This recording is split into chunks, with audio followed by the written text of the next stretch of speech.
नमोस्तु महाश्री, नमोस्तु महाश्री, नमोस्तु महाश्री। मैं पहले प्रश्न के लिए आमंत्रित कर रहा हूं सौभाग्यकांक्षणी स्निग्धा नितिन कुमार दोषी, निगड़ी, पुणे को। नमोस्तु महाराज जी, नमोस्तु, त्रिवार नमोस्तु सभी क्षुल्लक महाराज जी के चरणों में। इच्छा में इच्छा में इच्छा में महाराज जी, भाव प्रत्याशक्ति जो है वो कर्मों के उदय से होती है कि उसमें अन्य भी कोई कारण है? भाव प्रत्याशक्ति जो बनती है, भाव मतलब जो सामने वाले के मन में वही अपने मन में जो प्रकट होता है, तो वो कर्मों का उदय रहता है कि उसमें अन्य भी कोई कारण है? ये निमित्त निमित्तिक संबंध है, कर्म के साथ अन्य 9 कर्म भी जुड़ते हैं, उससे बनता है। नमोस्तु। श्रीमती शकुंतला जी जैन, ग्रुप के साथ बोरगांव कर्नाटक से। नमोस्तु महाराज जी, नमोस्तु नमोस्तु नमोस्तु। बोलो। इच्छा में महाराज जी, यदि वक्ता प्रामाणिक हो तो उनके वचन भी प्रामाणिक होते हैं। ये हमसे कब पहचाने कि आपकी जो जैन तत्व विद्या हम हमारे हाथ में कब जब आई, तब हमको लगा कि ये प्रमाण सागर लेके तो ये प्रामाणिक ही है। इस श्रद्धा से हमने बहुत कुछ पढ़ा महाराज जी, वो हमारा प्राण ही हो गया है, जिनवानी है महाराज जी। उसमें से ही एक प्रश्न है हमारा कि विजयहार पर्वतों में जो काल परिवर्तन है, वो भरत ऐरावत में षट काल परिवर्तन होता है, और उस पर्वत पर विजयहार श्रेणी में कैसे होता है? वो चतुर्थ काल के जैसा हमेशा काल परिवर्तन होता रहता है, जैसे विजय क्षेत्र में होता है वैसा ही होता है। उपस्थित हो छपाना से संयम जी जैन। नमोस्तु महाराज जी, नमोस्तु महाराज जी, नमोस्तु महाराज जी। मेरा प्रश्न यह है कि जब हम मंदिर जी में जाप देने बैठते हैं या फिर ध्यान लगाने बैठते हैं, तब हमारा ध्यान इधर उधर भटकता रहता है महाराज जी। तो हम ऐसा क्या करें कि हमारा ध्यान स्वयं में लगा रहे, जिस कार्य में लगे हैं उस कार्य में लगा रहे? देखिए, दिन भर तो हम लोग अपना ध्यान कहीं न कहीं लगाए रहते हैं। जब जाप आदि के लिए बैठते हैं तो मन को मौका मिलता है इधर उधर भागने का। तो जब मन इधर उधर भाग रहा है तो उसको रोको कि तेरी बात बाद में सुनेंगे, अभी ध्यान कर रहे, ध्यान कर लेने दो। एक बात ध्यान रखने की है कि जिन कार्यों में हमारी रुचि होती है उनमें हमारा मन हमेशा लगा रहता है, और जिनमें जितनी कम रुचि होती है उसमें हमारी उतनी अस्थिरता होती है। सामायिक ध्यान, जाप, पूजा में अगर हमारी रुचि बढ़ जाए तो हमारा ध्यान आपो आप लगेगा, फिर भटकने की कोई गुंजाइश नहीं हो। नमोस्तु महाराज जी, नमोस्तु। उपस्थित हो श्रीमान विनोद जी एवं सरजीत शाह, इंदौर। मुनिश्री को नमस्तु नमस्तु नमस्तु। मैंने आज तक सुना है महाराज जी, एक कहीं पढ़ा था, आप जैसे गुरुओं से ही सुना था कि पंथ अपना एक है, निर्वाण पंथ, और पंथ अपना एक है, निर्वाण पंथ। उस पे चलने वाले 2 पंथी हैं, एक वीतरागी जहां आप बैठे हैं और दूसरे हम सब रागी, जिनको जाना सबको निर्वाण पे पहुंचना है, निर्वाण प्राप्त करना है। लेकिन आजकल ये 20 और 13 पंथ ये नए कहाँ से आ गए? और 20 में मैंने सुना था कि जो 12 व्रत एवं 8 मूलगुण का पालन करे वो 20 पंथी, जो पंचाचार, 5 महाव्रत और 3 गुप्तियों का पालन करे वो 13 पंथी। तो ये परिभाषा सही है या आजकल जो फूल, केसर, तेल वगैरह इनकी बात करते हैं वो सही है? देखिए, बात बिल्कुल सही है, और इस विषय में मैंने अनेक बार अपना अभिमत प्रकट किया। मैं अक्सर कहता हूँ, पंथ नहीं पथ देखो। लेकिन जब किसी पथ पर चलते हैं तो अनेक अनेक पथिक होते हैं, और सब पथिक उस पथ की व्याख्या अपने अपने हिसाब से करने लगते हैं, तो पथ छूट जाता है, पंथ बन जाता है। हमें पथ को पकड़ना है, पंथ को नहीं। किसी भी परंपरा में अनेक पंथ समय समय पर उत्पन्न होते रहते हैं, हम पंथों को मिटा नहीं सकते, पर पंथवाद से अपने आप को जरूर बचा सकते हैं। मैं आपसे सलाह यही दूंगा, 20 पंथ और 13 पंथ की व्याख्या में मत उलझिए। जिस पंथ का अनुसरण कर रहे हो उसे अपने पथ तक पहुंचने का साधन भर मानिए और आगे बढ़ते जाइए। पंथवाद से बचिए, समझ गए? आपने जो अभी व्याख्या की, अगर इस व्याख्या को हम माने तो श्रावक सब 20पंथी और साधु सब 13पंथी हो जाएं। जी। क्योंकि 5 महाव्रत, 5 समिति और 3 गुप्ती तुम श्रावकों के नहीं होते, ये मुनियों के होते। बिल्कुल सही। और 12 व्रत और 8 मूल गुण तुम श्रावकों के होते। पर ये बात किसी व्यक्ति के मन की कल्पना है। 13 पंथ और 20 पंथ की ऐसी कोई अवधारणा नहीं है। इसके संदर्भ में काफ़ी विस्तार से विवेचना की गई है और ये 13 पंथ एक आंदोलन के रूप में प्रवर्तित हुआ, जो 13 प्रकार के चरित्र का निर्दोष पालन करने वाले मुनियों को गुरु मानने वालों का पंथ था। वो 13 पंथ बना।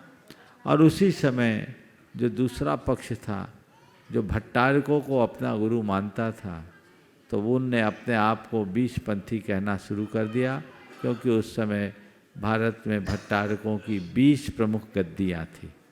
तो ये एक उपपत्ति है। जो भी हो, पंथ अपनी जगह है, हम पंथवाद से बचने की कोशिश करें। नमोस्तु नमोस्तु। उपस्थित हों श्री ज्ञान चेतना परिवार उदयपुर। नमोस्तु नमोस्तु। गुरुदेव, हमारा शंका यह है कि जैसे भगवान की पंचकल्याणिक प्रतिष्ठा हो जाती है, तो पंचकल्याणिक होने के बाद में फिर पुनः भगवान को अरहंत अवस्था में विराजमान किया जाता है, तो ऐसा क्यों? पंचकल्याण होने के बाद मोक्ष कल्याण हम अरहंत की स्थापना करते हैं। कौन से अरहंत की? पंच महाकल्याण संपन्नानम अरहंतानम। जो 5, जिनके 5 कल्याणक संपन्न हो गए, उन अरहंत के बिंब को विराजमान किया है। इसलिए पंच कल्याणक के बिना वो प्रतिष्ठा अधूरी है।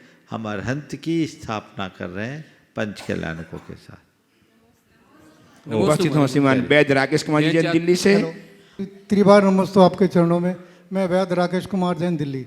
महाराज जी, प्रश्न ये है कि जो हमें रोग होते हैं वो असाता कर्म के उदय से होते हैं, या वात पित्त कफ आदि प्रकृति के दोषों के कारण से होते हैं, या और अन्य कारण है? इसमें कृपया इसको। अगर एक वैद्य की भाषा में पूछेंगे तो वात पित्त कफ इन 3 दोष के कारण होते हैं जी, है ना। मेडिकल साइंस के अनुसार से अगर हम बोलें तो हमारे शरीर के केमिकल कंपोजिशन के बिगड़ने से होते हैं। जैन कर्म सिद्धांत की भाषा में कहेंगे तो हमारे अशाता वेदनी आदि अशुभ कर्मों के उदय से होते हैं। और गहराई से जाएं तो ये कर्म भी हमारे कब उदय में आते हैं, जब हमारे लिए उन कर्मों को उभारने वाले वैसे निमित्त मिल जाते हैं जिन्हें नो कर्म कहते हैं। तो ये सब चीज़ें अलग अलग दृष्टि में अलग अलग हैं और उसे अलग अलग कारण के रूप में जानना चाहिए। नमस्ते। उपस्थित हों श्रीमान असिद्धि माझी और तैयार हैं श्रीमान राहुल जी एवं शुभम जी जैन, जैन संघ पुणे। नमस्ते महाराज जी। सबसे पहले हम विलम्ब होने के लिए क्षमा चाहते हैं। हाँ, सवाल करो। महाराज जी, जैसे अभी सितंबर और दिगंबर हम लोग जैन समाज 2 ग्रुप में बंटा हुआ है, तो इस 2 ग्रुप में बंटने का क्या कारण था, और इससे पहले हम लोग किस नाम से जाने जाते थे, या तो दिगंबर या सितंबर? देखो, अगर हम जैन धर्म के इतिहास को पलट कर देखते हैं तो ये प्रकट होता है कि भगवान ऋषभदेव से लेकर भगवान महावीर पर्यंत संपूर्ण जैन शासन अभिभक्त था और सभी दिगंबर मुनि होते थे।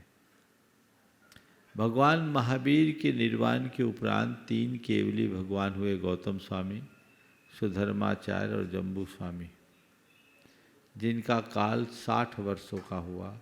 इनके काल भी संपूर्ण जैन संघ अभिभक्त और दिगंबर था।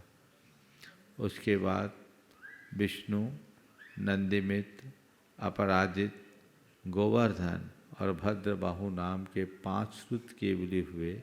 इनका काल 100 वर्ष का, यानी 163 वर्षों तक भगवान महावीर के निर्वाण के बाद जैन संघ अभिभक्त रहा। और उस समय जैन संघ निर्गंथ संघ कहलाता था और जैन धर्म को निर्गंथ धर्म कहा जाता था। सब नग्न दिगंबर निर्गंथ रहा करते थे। अंतिम श्रुत केवली भद्रबाहु के काल में संपूर्ण उत्तर भारत में 12 वर्षीय भयानक दुर्भिक्ष हुआ। आचार्य भद्रबाहु ने अपने निमित्त ज्ञान से दुर्भिक्ष के भयावहता को जाना और संपूर्ण संघ को आदेश दिया कि यह क्षेत्र हमारे प्रवास के अनुकूल नहीं है और हमें दक्षिण भारत की ओर प्रस्थान कर देना चाहिए। आचार्य भद्रबाहु महाराज के आदेश को सुनकर मुनियों का एक बड़ा समूह दक्षिण भारत की ओर प्रस्थान कर गया। जब पूरा संघ दक्षिण भारत की ओर जाने लगा तो यहाँ के श्रावकों में हड़कंप मच गया और उन्होंने कहा, यदि आप चले जाओगे तो हमारा क्या होगा? महाराज, आप तो यहीं रहो, हमारे कोठारों में इतना अनाज है कि हम 12 क्या 24 वर्ष तक निभाव कर सकते हैं। उन श्रावकों के आग्रह पर कुछ साधु यहीं रह गए। जो दक्षिण भारत में गए उनके साथ सम्राट चंद्रगुप्त मौर्य भी मुनि बन करके गए थे और आचार्य भद्रबाहु ने श्रवण बेलगोला की गुफा में अपनी समाधि की और चंद्रगुप्त मुनि भी, जो विशाखाचार्य के रूप में प्रसिद्ध हुए, उन्होंने भी वहीं पर अपनी समाधि ली। ये इतिहास में प्रसिद्ध बात है। इधर जब अकाल का दुष्प्रभाव बढ़ा और लोगों का आतंक बढ़ने लगा, इतनी भयावह स्थिति हो गई कि लोग एक दूसरे का खाना छीन के खाने लगे, लूटा मारी हो गई, बड़ी अराजक स्थिति बन गई। तो उस समय जैन मुनियों की आज जैसी चर्या बाधित होने लगी। तब एक आपातकालिक स्थिति बनाई गई और ये तय किया गया कि रात में आकर ले जाओ और दिन में जाकर खा लो। तो रात में आकर ले जाने के लिए क्या करें, तो पात्र रखो, पात्र रख करके जाते हैं। लेकिन जब रात में आकर पात्र लेकर जाने लगे तो रात्रि में फिर अनेक प्रकार की दिक्कतें आने लगी। जानवरों की तरफ से, अन्य लोगों की तरफ से। हाथ में लाठी आई, नग्न दिगंबर रूप देखकर लोगों में डर छाने लगा तो वस्त्र आया और यहाँ से एक बीजारोपण हुआ। शिथिलता आई, आपातकालिक स्थिति थी, चर्या में बड़ा परिवर्तन हुआ। जब अकाल पूरा मिटा, सुकाल हुआ, दक्षिण भारत के साधु उत्तर भारत में आए और यहाँ के साधुओं की चर्या को बदले रूप में देखा तो उन्हें बड़ा दुख हुआ, आश्चर्य भी हुआ। उन्होंने इन्हें समझाने की कोशिश की, लेकिन वे साधुगण मानने को तैयार नहीं हुए और उन्होंने ये कहा कि भगवान ने 2 प्रकार का उपदेश दिया, जिन कल्प और स्थविर कल्प। जिन कल्प दिगंबर मुद्रा है और स्थविर कल्प सचेल यानी बस सहित भी मुक्ति हो सकती है। और उन्होंने बस सहित मुक्ति का विधान किया और यहाँ से दिगंबर श्वेतांबर 2 मत का बीजारोपण हुआ। यह भगवान महावीर के निर्वाण के 163 वर्ष बाद की कहानी है। उस समय फिर धीरे धीरे धीरे धीरे ये बीज आगे बढ़ा और हमारा संपूर्ण संघ 2 भागों में विभक्त हो गया, जो लगभग ईसा की 6वीं 7वीं शताब्दी तक की जितनी भी मूर्तियाँ रही है वो सब दिगंबर मूर्ति रही है। उसके बाद फिर वस्त्र चिन्ह आदि अंकित किए जाने लगे और ये इस तरीके से इतिहास बदला है, बना है। समय काल के अनुसार ऐसा होता रहता है। ये उस काल की पुकार थी जिसके कारण ये 2 रूप बने। दिगंबर और श्वेतांबर में सिद्धांतगत कोई अंतर नहीं है। जो भी अंतर है वह चर्यागत अंतर है जो काल के प्रभाव से पड़ा था। तो एक मत दिगंबर हुआ जो दिगंबर मुनियों को ही अपना आदर्श मानता और दिगंबर अवस्था में ही मुक्ति की बात मानता। दूसरा मत बस सहित मुक्ति का पक्षकार हुआ जो श्वेतांबर मत कहलाया। इस तरह से दिगंबर और श्वेतांबर के रूप में 2 मत विभाजित हुए। मूल मत दिगंबर ही रहा। आइए श्रीमान राहुल जी एवं शुभम जी जैन, जैन संघ पुणे। नमस्ते महाराज जी। महाराज जी, हम सराग क्षेत्र में जाते हैं तो उसमें आचार्य श्री के लिए जो आशीर्वाद आया आचार्य श्री का, तो उसमें संपूर्ण देश का क्या योगदान होना चाहिए? पहले तो मैं चाहूँगा इन कार्यकर्ताओं का जबरदस्त सम्मान कर दीजिए, जोरदार। ये जैन संघ के युवा हैं, इन लोगों ने अपना बहुत समय दिया है और आगे के लिए भी कमर कसे हुए हैं। तुम दोनों के माध्यम से पूरी टीम को मैं कहता हूँ कि कमर कस के तैयार रहो, सिग्नल मिलते ही दौड़ना है। आपने पूछा है सराक क्षेत्र के लिए पूरे देश का क्या योगदान होना चाहिए। बस अभी सांकेतिक रूप में ही मैं इतना कहूँगा कि सब तैयार हो जाइए, गाड़ी आने वाली है। अब लगना है, हमें अपने उन भाइयों के उत्थान का कार्यक्रम बनाना है, उन्हें अपने समाज के मुख्य धारा से जोड़ करके आगे बढ़ाने की ज़रूरत है। जब समय पर पूरे कार्यक्रम सुनिश्चित हो जाएंगे तब आप सबके बीच में अपनी बात रखूँगा। हाँ, नमोस्तु महाराज जी। मेरा प्रश्न ये है कि महिलाएं अधिक धर्म करती हैं और पुरुष कम करते हैं, तो क्या पुरुषों को कोई अभिशाप है ये? नहीं, पुरुषों को थोड़ा ओवर कॉन्फिडेंस है कि हमको मोक्ष का लाइसेंस मिला हुआ है, इसलिए हमें करने की ज़रूरत नहीं है, इन लोगों को करने की ज़रूरत है। उनका ये वहम टूटना चाहिए। जितनी रुचि से महिलाएं धर्म करती है, पुरुषों को भी उतना ही ध्यान रखना चाहिए। इसकी मूल वजह मुझे ये समझ में आती है कि धर्म भावना प्रधान है और महिलाएं भावना प्रधान होती, इसलिए उनका धार्मिक रुझान ज़्यादा रहता है। पुरुष बुद्धि के वितर्क में जीता है, इसलिए जल्दी से उसे चीज़ें ग्राह्य नहीं होती, लगते हैं तो उसे भी महिलाएं ठेल ठेल के लगाती है और टिक पाते। उपस्थित हों प्रधान न्यायाधीश नवादा विहार के श्रीमान अनुज कुमार जी, श्रीमती अंजू जी जैन अपने परिवार के साथ। तो महाराज श्री मेरा प्रश्न ये है कि क्या गृहस्थ जीवन में रहते हुए अपने कर्मों के बंधन से मुक्ति प्राप्त की जा सकती है? पहले तो मैं चाहूँगा एक बार जोरदार अभिनंदन कर दीजिए। ये सत्र न्यायाधीश हैं, जिला एवं सत्र न्यायाधीश नवादा के प्रधान। इनके माता पिता ने आज मुझे जो बात कही सुनकर मेरा मन हर्षित हो गया, तो मैं उसका उल्लेख किए बिना नहीं रह पा रहा हूँ। इनके माता पिता ने कहा कि जब ये इनकी जज के लिए नियुक्ति हुई तो इनकी माँ ने कहा, मैंने इससे 2 बातें कही कि किसी को मृत्यु दंड मत देना और 1 पैसा रिश्वत नहीं लेना। और प्रधान न्यायाधीश यानी सत्र न्यायाधीश होने के बावजूद ये दोनों व्रतों का पालन कर रहे हैं, ये बहुत अभिनंदनीय है। और यदि मैं मानता हूँ सभी ऐसा करते हैं और मैं अपेक्षा रखता हूँ सभी को ऐसा करना चाहिए, और जो ऐसा करते हैं उनका अभिनंदन जरूर होना चाहिए। आपने पूछा है क्या गृहस्थ जीवन में भी रहते हुए कर्मों के बंधन को काटा जा सकता है? काटा जा सकता है, ढीला भी किया जा सकता है, संपूर्णतः नहीं पर अंशतः जरूर। समझ गए? तो कर्म की निर्जय गृहस्थ भी करता है। सतगृहस्थ हमेशा कर्म को छीन करता जाता है, लेकिन गृहस्थ के साथ एक कमजोरी होती है, जितना वो काटता है उससे कहीं ज़्यादा बांध भी लेता है, इसलिए बैलेंस शीट उल्टी होती है। उसको क्लीन करने के लिए व्यक्ति को पूर्णतः निष्पाप वृत्ति में जीना जरूरी है, जो निर्गंत अवस्था में ही संभव। उपस्थित हों श्रीमती साधना जी। पिताजी को पूछना है क्या? हाँ बोलिए।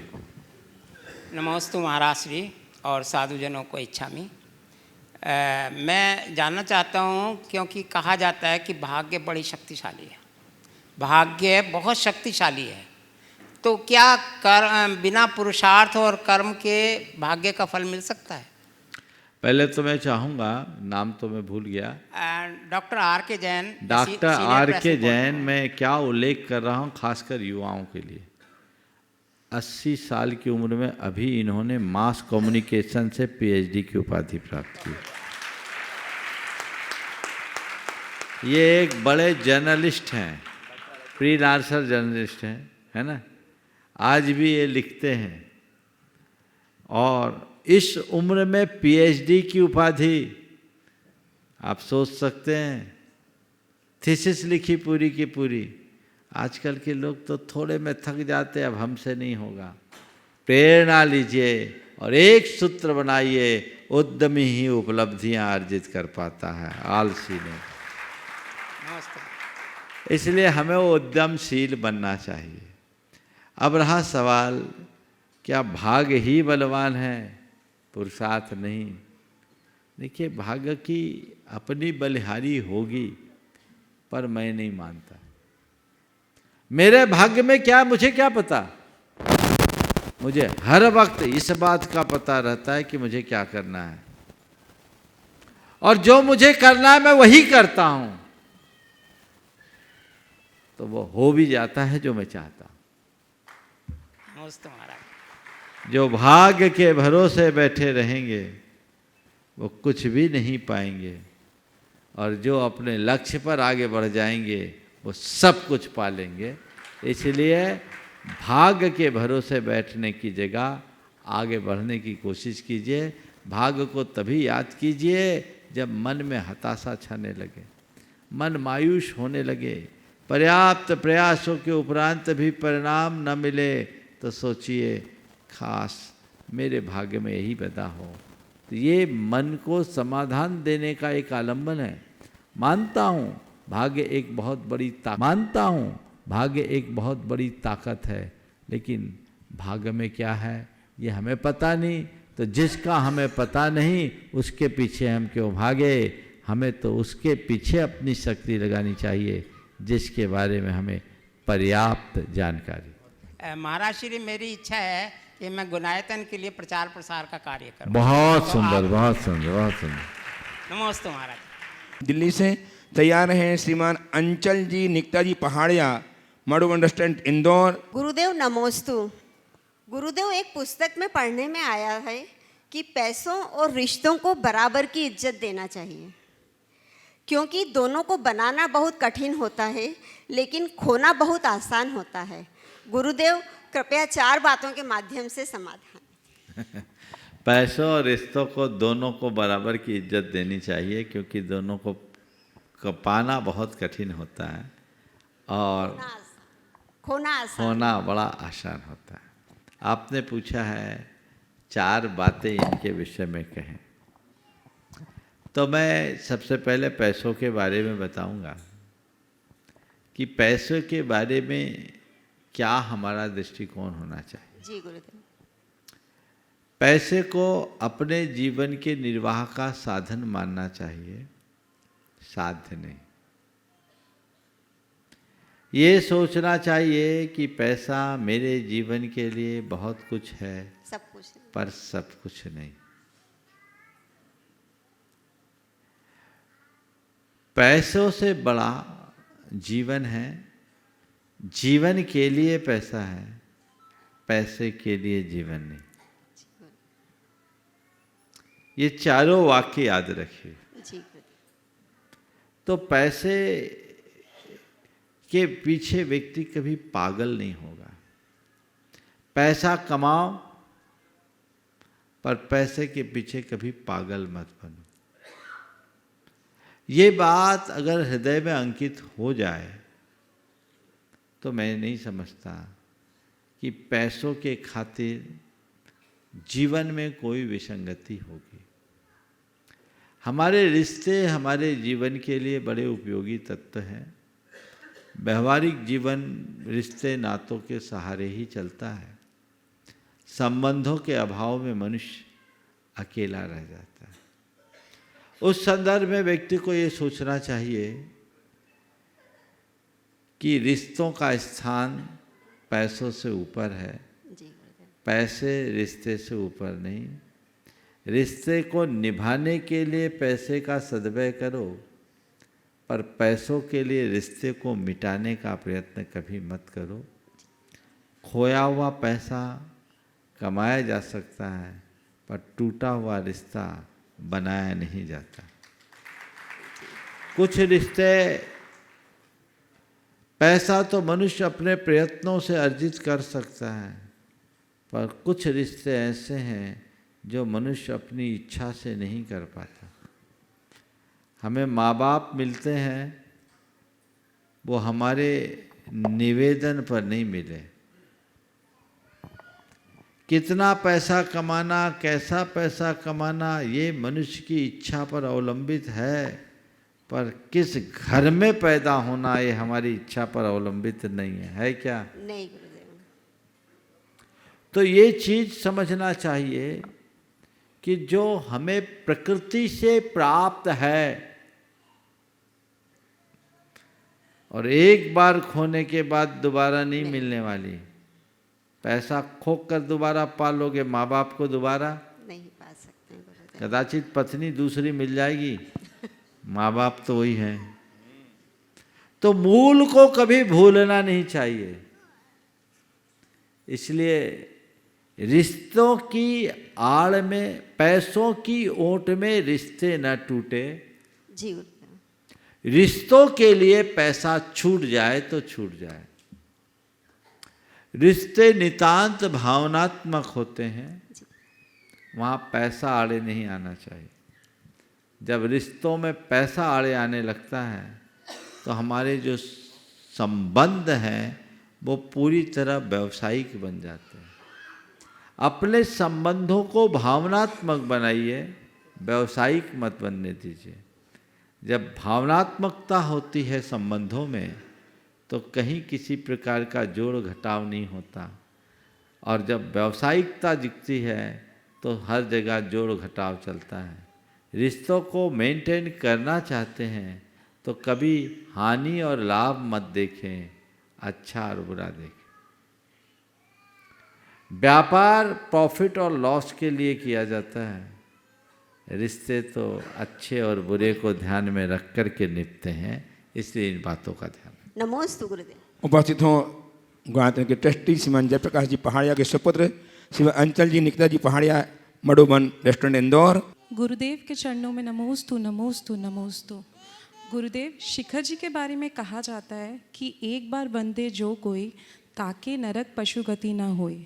तो गुरुदेव, मेरी शंका यह है कि यहाँ तो हर प्रकार के प्राणी आते हैं, कुछ अच्छे आते हैं, कुछ पापी आते हैं, तो क्या सभी को गति मिलती होगी? इसमें वाक्य थोड़ा संशोधित कर लो, समाधान मिल जाएगा। भाव सहित बंदे जो कोई, ताहे नरक पशु गति नहीं हुई। और थोड़ा आगे बढ़ जाओ, भाव रहित बंदे जो कोई, ताकि निश्चित दुर्गति होई। समझ गए? चलिए, हाँ बोलिए। चरणों में बारंबार नमोस्तु नमोस्तु। बोलिए श्रीमती हाँ रश्मि जी पापड़ीवाल। नहीं, ये है ना, दो बुलाए ना। अच्छा बोलिए। हाँ निशान। अनुजा। हाँ गुरुदेव, ऐसा कहते हैं कि प्रत्येक प्राणी को अपने कर्मों से ही सुख और दुख भोगना पड़ता है, तो फिर मंदिर या मकान बनाते समय हम वस्तु दोष को क्यों महत्व देते हैं? बिल्कुल ठीक बात है। हम हर प्राणी अपने कर्मों के अनुसार ही सुख दुख का अनुभव करता है। मकान मंदिर बनाते समय दोष का जहाँ तक सवाल है, एक अर्थ में ये सही है कि इन सब का कोई रोल नहीं, कर्म का ही फल मिलता है। पर कर्म अपना फल अकेले नहीं दे पाता ना, कर्म अपना फल देता है द्रव्य छेद काल भाव के अनुसार। तो जो हम वास्तु की शुद्धि करते हैं उसका एक ही अर्थ है, द्रव्य छेद काल भाव की शुद्धि। और जब हम द्रव्य छेद काल भाव की शुद्धि कर लेते हैं तो कर्म हमारे अनुकूल बन जाते हैं। जब हम कर्म के अनुकूल द्रव्य छेद काल भाव रखेंगे तो कर्म हम पर हावी होंगे, और जब हम अपने अनुकूल द्रव्य छेद काल भाव रखेंगे तो हम कर्म पर हावी होंगे। तो अपने जीवन को खुशहाल बनाने के लिए हमें कर्मों पर हावी होने की क्षमता विकसित करनी है, वास्तु उसमें सहायक। छोटा सा प्रश्न। तीसरा? हाँ, चलो। तीसरा छोटा सा। मेरा और अंचल का आर्ग्यू होता है कि इसके मोबाइल में वॉलपेपर है भगवान जी का, तो ये कहाँ तक उचित है कि हमें वॉलपेपर या रिंगटोन मोबाइल में रखना चाहिए या नहीं रखना चाहिए? देखो, वॉलपेपर तुमने भगवान के लगा रखे और मोबाइल रखते कहाँ? पॉकेट में भी रखते हैं, वॉशरूम भी ले जाते हैं, और जब बात और करते गिरता तो भी कैसा है है? फोन। तुम्हारे मुंह की थूक भी उसमें लग जाती है। बिल्कुल महाराज जी। आप खुद तय करो क्या कर रहे।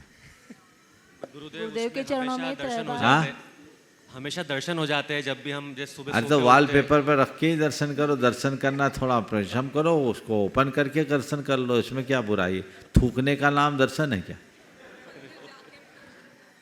इसमें रश्मि जी पापड़ीवाल, मालती जी प्रातवाड़ा एवं छिंदवाड़ा से। नमोस्तु गुरुदेव, नमोस्तु नमोस्तु नमोस्तु। इच्छामी इच्छामी इच्छामी। महाराज जी, आज का मेरा प्रश्न यह है कि रोज़मर्रा की ज़िंदगी में अपन लोग रोज़ के व्यवहार में सामने वाले से पॉजिटिव व्यवहार करते हैं, लेकिन कभी कभी उसका रिप्लाई निगेटिव मिलता है। तो ऐसी परिस्थिति में अपन अपने मन को कैसे संभाला जाए? उसके प्रति और पॉजिटिव हो जाए। सोच ले कि उसका मूड ठीक नहीं होगा इसलिए निगेटिव कर रहा है, वो परेशान होगा इसलिए निगेटिव है। थोड़ी देर बाद उसको समझ में आ जाएगा तो ठीक हो जाएगा, अपने आप ठीक होगा। नमस्ते गुरुदेव। नमस्ते। श्रीमती नीलम जी, सत्येंद्र जी जैन एवं साथी संवाद उपस्थित हों तैयार। महाराज जी के चरणों में 3 बार नमोस्तु। सभी महाराज जी को इच्छामी। महाराज जी, बहुत से लोग दान देते हैं और उससे लोग प्रेरित भी होते हैं, पर कुछ लोग ऐसे होते हैं कि उन्हें लगता है कि ये पत्थरों के मंदिर बना रहे हैं तो इसमें हम क्यों दान दें, इससे अच्छा तो हम मतलब अच्छा खाएं, अच्छा पहने, मतलब भोग विलास में अपने पैसों को खर्च करें तो ज़्यादा अच्छा है। तो महर्षि, वो व्यक्ति का ऐसा कौन से कर्म का उदय है जो इस तरह से रोकता है, और जिसको रोकता है उसके कौन से कर्म का उदय है जो उसे मतलब अंतराय आता है उसके उसमें? देखिए, हर व्यक्ति की अपनी अपनी सोच है और जिसकी जैसी सोच है उसकी बुद्धि वैसा ही काम करती है। जिन्हें मंदिर में केवल पत्थर दिखते हैं उन्हें मंदिर बनाने की कोई ज़रूरत नहीं है और मंदिर में रुपया लगाने की ज़रूरत नहीं, क्योंकि पत्थरों में रुपया लगाने से कुछ नहीं होगा। लेकिन जिनको मंदिर में भगवान दिखते हैं उनको रुपया लगाने में कोई संकोच नहीं, क्योंकि भगवान का स्थान रूपयों से ऊंचा है। ये तो दृष्टि का फेर है। ऐसे लोगों का दृष्टि दोष है, भगवान उनको, हम तो यही भावना भाएंगे। ऐसे लोगों के लिए एक ही पंक्ति कहना चाहूँगा, सबको सन्मति दे भगवान, उनकी बुद्धि ठीक हो ताकि वो सब कुछ ठीक कर सके। ऐसी स्थितियाँ बनती और बदलते रहती है। समाज में सब तरह के लोग होते हैं और सब तरह की मनोदशाएं भी होती है। उन्हें समझना चाहिए कि इन मंदिरों से लोगों के जीवन में क्या घटता है। आप जब मंदिर जाते हो, पूजा भक्ति आराधना करते हो, हृदय में जो विशुद्धि और प्रसन्नता आती है, मोक्ष मार्ग में आगे बढ़ने का जो मनोभाव प्रकट होता है, क्या उसे करोड़ों रुपया देकर खरीदा जा सकता है? नहीं महाराज। अब उन बेवकूफ़ों को क्या पता जिनने इसका कभी आस्वाद ही नहीं लिया। भोग विलास में पैसा खपाने वाले भविष्य में दरिद्र होंगे, इसमें कोई संशय नहीं। परमार्थ में अपना धन लगाने वाले ही अपने जीवन को स्थायी रूप से उन्नत बना सकते हैं। जब उनका समय अच्छा आएगा तभी उनको समझ आएगी। आप जो ऐसा कर रहे हैं उनके तीव्र चारित्र मोह कर्म का उदय और दानांतराय कर्म का उदय।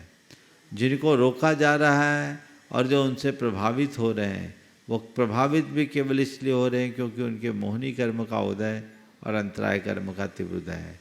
लोग तुम्हें कितना भी ज्ञान दे, उनसे बोल सकते हैं ठीक है, इस विषय में मैंने आपसे कोई राय मांगी नहीं, तो कृपया कर हमें राय देने की कोशिश न करें, हम ऐसे ही अपना काम कर लें। महर्षि, उनके लिए ऐसी कैसे भावना करें कि वो मतलब आगे प्रेरित होकर वो भी उस मार्ग पे दान करें? भावना भाव के है भगवान, इनको भी सद्बुद्धि आए। नमस्ते। आइए श्रीमान राजा कुमार जी, सविता जी जैन जबलपुर। मुनिश्री को त्रैवार नमोस्तु, चुल्लक जी को इच्छा में। महाराज श्री, बहुत अच्छा होना भी अच्छा नहीं होता है। पता नहीं चलता कि लोग कद्र कर रहे हैं या इस्तेमाल कर रहे हैं। अक्सर सामने वालों की चिकनी चुपड़ी बातों से धोखा खा जाते हैं हम लोग। मुनिश्री, मेरा प्रश्न है कि सामने वालों की बातों को कैसे पहचानें? वह कद्र कर रहा है या आगे हमारा इस्तेमाल करेगा? देखिए, संस्कृत में एक सूक्ति है, असति च भवति सलज्जा क्षारम जलम शीतलम भवति। उल्टा स्त्री लज्जा का ज़्यादा नाटक करती है और खारा पानी ज़्यादा ठंडा होता है। तो व्यक्ति के ऊपरी व्यवहार से उससे जल्दी प्रभावित होना खतरे से खाली नहीं है। व्यक्ति को गहराई तक समझने की कोशिश करना चाहिए, तब आप अपने जीवन में कुछ कर पाएंगे। किसी पर एकाएक विश्वास न करें, केवल उसकी बोली को न देखें, उसकी विचारधारा को टटोलने की कोशिश करें, उसकी विचारधारा को पहचानने की कोशिश करें और व्यक्ति की असलियत उस पर आप नज़र रखें। उसकी विचारधारा से जरूर प्रकट होती है, उसके अनुरूप उससे धारणा बनानी चाहिए। उपस्थित हों सुश्री साम्या जी पापानली के साथ सागर से। नमोस्तु महाराज जी।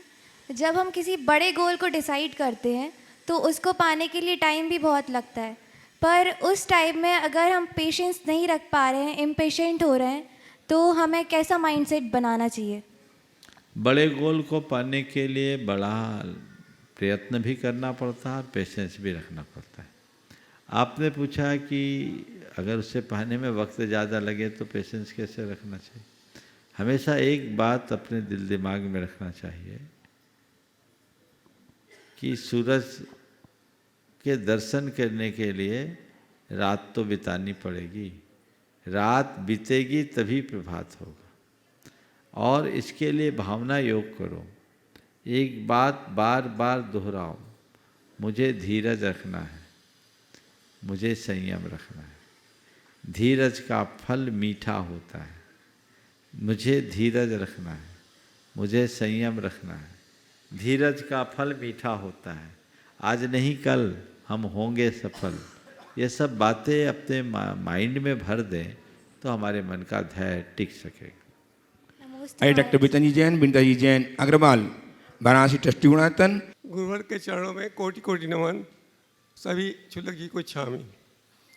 गुरुवर, हम सब ने हमेशा जाना है जिन शास्त्रों से आप सबके मुख से श्रावक के सट आवश्यक में जिन पूजा में ही अभिषेक शांति धारा छिपी हुई है, तो हम श्रावक वीतरागी प्रभु का अभिषेक करते हैं और परग्रही प्रभु को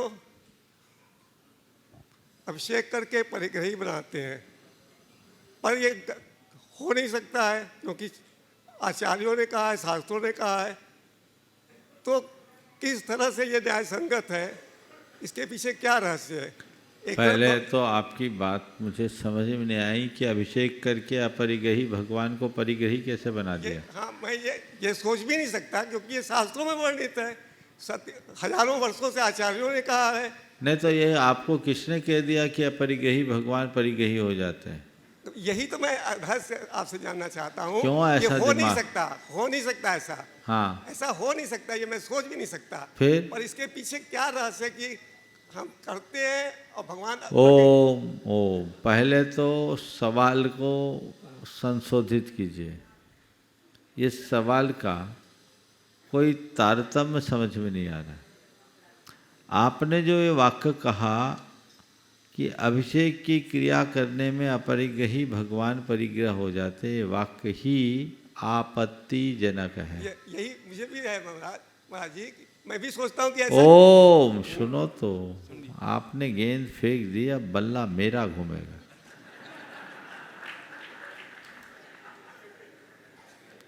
है ना? ये वाक्य ही आपत्तिजनक है। भगवान के अभिषेक के निमित्त से एक परिग्रही अपरिग्रही बन के आया है।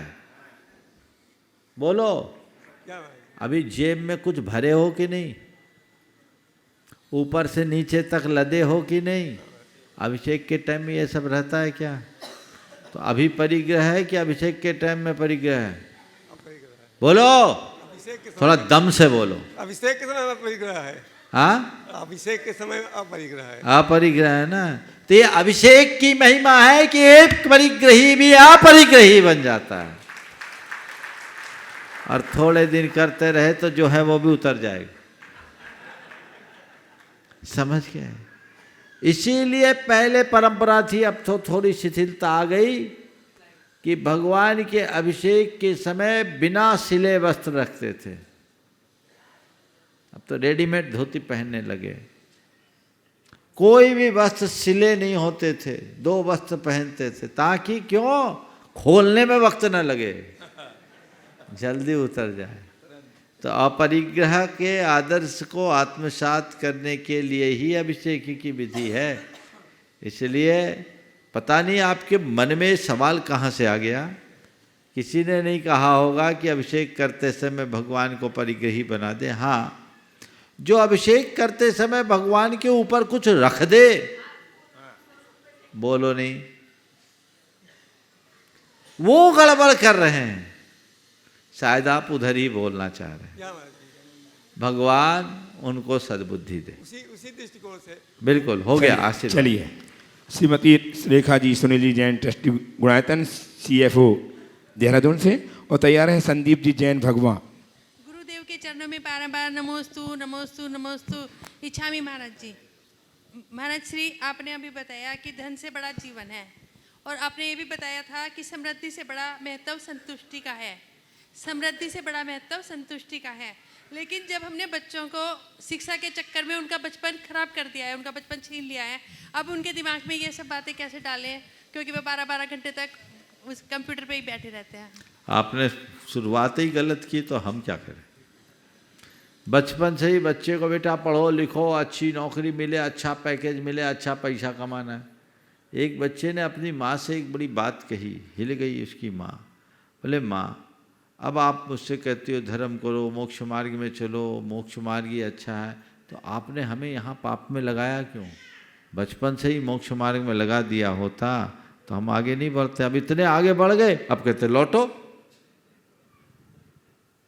उसकी माँ ने बोला महाराज मैं अपने बेटे के सवाल के आगे हिल गई, क्या जवाब दूं, मुझसे बोलते नहीं बना।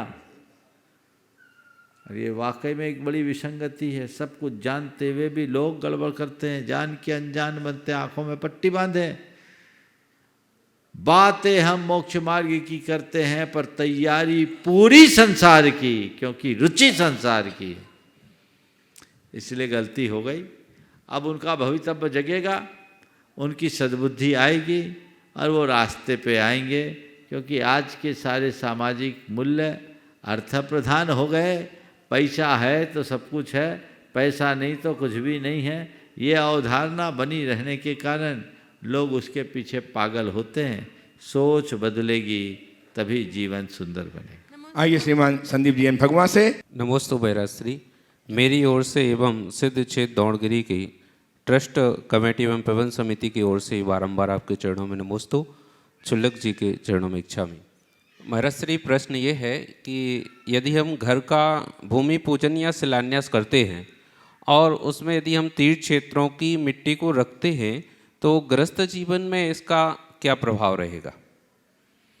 सबसे पहला सवाल तो मैं ये पूछना चाहूँगा, किसी प्रतिष्ठा शास्त्र में, किसी संहिता शास्त्र में ऐसा कहीं विधान आया क्या कि घर का शिलान्यास करो तो उसमें तीर्थ भूमियों की मिट्टी रखो?